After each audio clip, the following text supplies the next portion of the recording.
Hey everyone, it's Jane from the Salty Tribe Company. Wow, I didn't brush my hair. I just realized that. Oh well, don't judge me, okay? Don't judge me. So, I just recorded a video that you're about to see, which is how we put together our kids' portfolios. I need to talk slower, I talk fast, sorry. I'm from Southern California, we talk fast.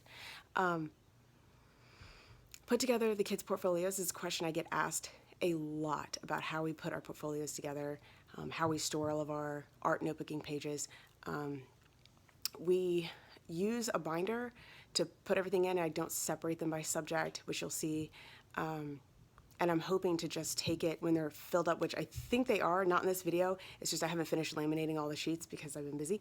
But once they're laminated and put in the binder, it might be filled in time to, I might take it to Staples or something like that and see if they can spiral bound. I did buy a Pro Click and it didn't work with the laminated sheets, even though I emailed the company first to make sure that it would. It will go through laminate, but it won't go through the sheets right with the spiral. It just doesn't work. It was a big mess and I was really, really disappointed. I let the wind right out of my sails. So I'm just gonna have it spiral bound, hopefully.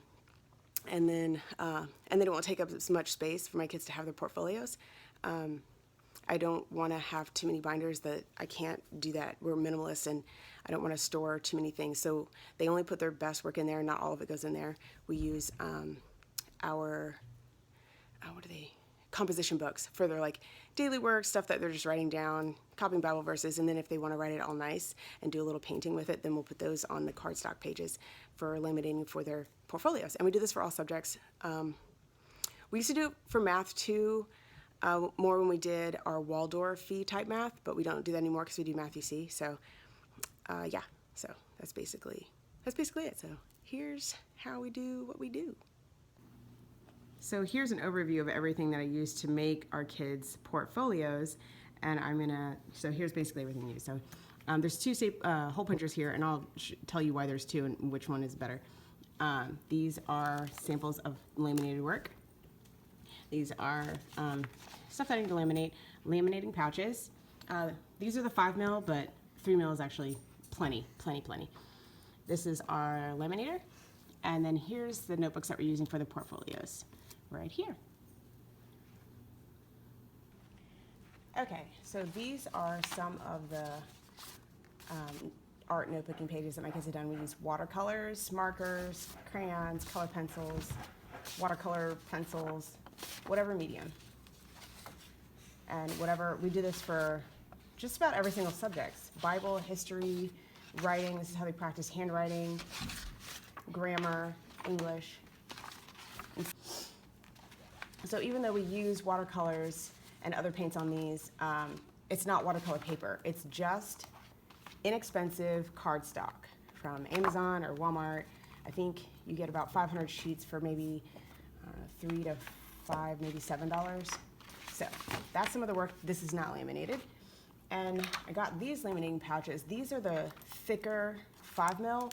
I don't know, I just thought that I would need that, but I did have some samples of the 3 mil, the thinner ones, and those are plenty durable enough. So next time I'll just go with the 3 mil because it's, I think, a little bit cheaper, also inexpensive.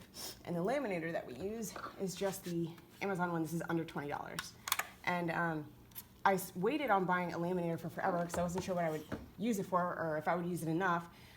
Once you own a laminator, you'll find that you can laminate just about anything that's not nailed down to the floor. These are some of our kids' finished work. These are laminated. And I just put them front to back. I don't separate them by subject because I don't have that kind of patience. I don't care that much.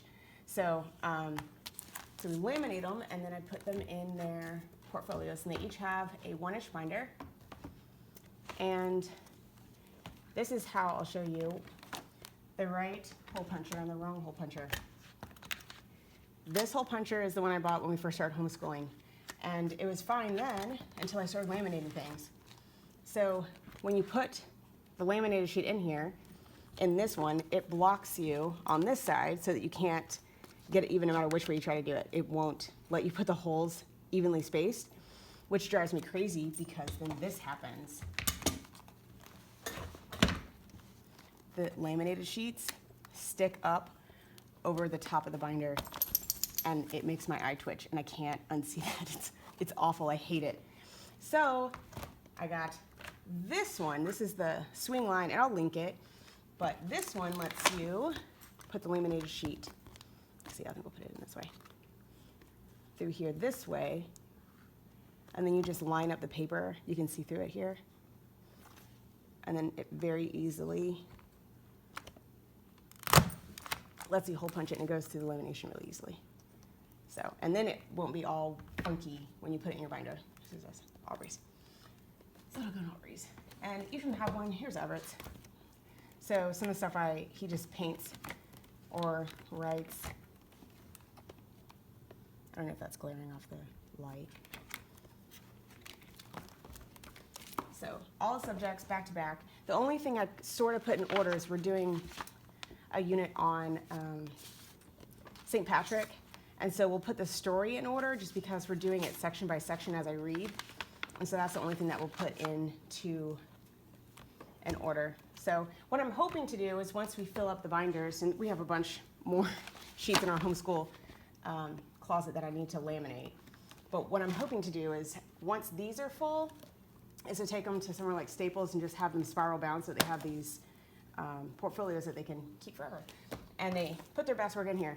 Now we've been doing these notebooking pages for a while, but I got the idea to laminate them like this from Jody Maccabee, and I will link her because she's amazing. So I think that's everything.